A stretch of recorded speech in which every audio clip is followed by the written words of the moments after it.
The main way in which CNC4 varies from previous CNC titles, including CNC3, is that we've placed a lot more emphasis on player choice throughout the campaign, throughout the game in general. And that breaks down into a couple different categories. There's our class system. And so with the choice between offense, defense, or support, you can really approach the missions in your own way with the progression system that we have. So in your offense class, you may have unlocked a certain number of battle tanks that you can use to make a really good ground assault. Or if you're support and you've unlocked some of those cool support powers, you can kind of hang back and use those to your advantage. So by having a lot of different ways to approach the missions with our class-based system, I think that's really what sets it apart from CNC3, where you really only had kind of the tank blob gameplay to go with. Another one of the challenges in being a single-player mission designer in Command & Conquer 4 was figuring out how to make the game fun for all three different classes. The first thing to know is that any of our missions can be used with any of the classes, and you'll still be able to complete that mission. But you'll have to approach it in a very different way depending on what class you choose. You don't make it more difficult for yourself by picking support instead of offense or defense. It's actually been one of the key focuses of our development.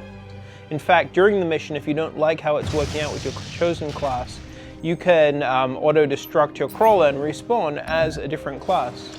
But it's a great way for our campaign to really use any of those classes and approach the mission, but they all have their different play styles which you have to take advantage of. Rest, my son. Your suffering has not been in vain. So how do GDI and NOD differ in terms of campaign in CNC4? Well, we've actually taken an approach that's a little bit old school, where either way, when you start the campaign, you start out as a GDI commander. Shortly into the campaign, you are presented with a choice. Do you stay with GDI? Welcome, Commander. Or do you realign yourself with Kane? The hub is ours. And so the missions are going to be a bit different in that way, that the NOD ones are going to be revealing a bit more of what's really happening. Next time, puppet. Next time. Whereas the GDI ones is a bit more on the side of what Kane wanted the world to think and what Kane wanted the world to really believe is going on. But as you play through the NOD campaign, you'll realize it's a bit of a twist about what Kane's plan really is. It's epic, it is the conclusion, and it doesn't mean that the universe is over, but this particular storyline, the storyline that began in Tib Dawn, is coming to a close.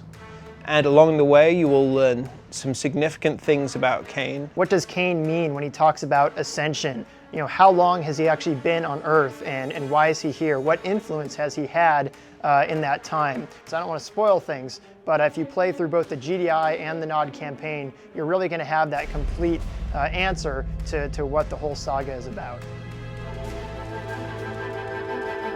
So player progression is one of the really cool things in Command & Conquer 4. So as you start off the game, when you just install it and you're kind of starting your profile from scratch, you are going to be a bit limited in what you have. But as you play through the campaign, you'll be unlocking all new weapon components, all new units and powers and structures. And the thing that's cool about that is, say maybe you're playing along as offense for a while and really having fun with that class, and then you level up and say you unlock some new structures for the defense class. You're then kind of compelled to go try defense and see what they're all about. And then you unlock some powers and you're compelled to go try support, and you see why that's a really cool and unique class. So it's a great way to have you kind of jump between these different classes without overwhelming the player from the start. Player progression isn't limited at all in the single-player campaign, which is an especially awesome thing if you're having trouble with one of the single-player missions. You can take it down a notch in difficulty, get some new toys, and then go back in and just roll over everybody. Ultimately, I think our single-player missions this time around are going to be very different, they're going to be very unique, and they're going to be very interesting. What you're going to see that's different is you're going to see a class system that lets you really choose how you approach a mission, a player progression system that rewards you for playing the game, and then you're also going to see AI-driven missions where it's less about what the designer wants you to do and more about how you use the various tactical options we give you to achieve your goals. And these all work together to create a much more flexible, intriguing campaign experience. And there's an awesome story too. So we're very excited to bring the conclusion of the Tiberium saga with Command & Conquer 4. We've really put a lot of heart, a lot of effort into finalizing this chapter, really putting that into the single player campaign and those missions. We're going to be on shelves March 16th, and I hope you check it out. You have done well. The unit is under attack.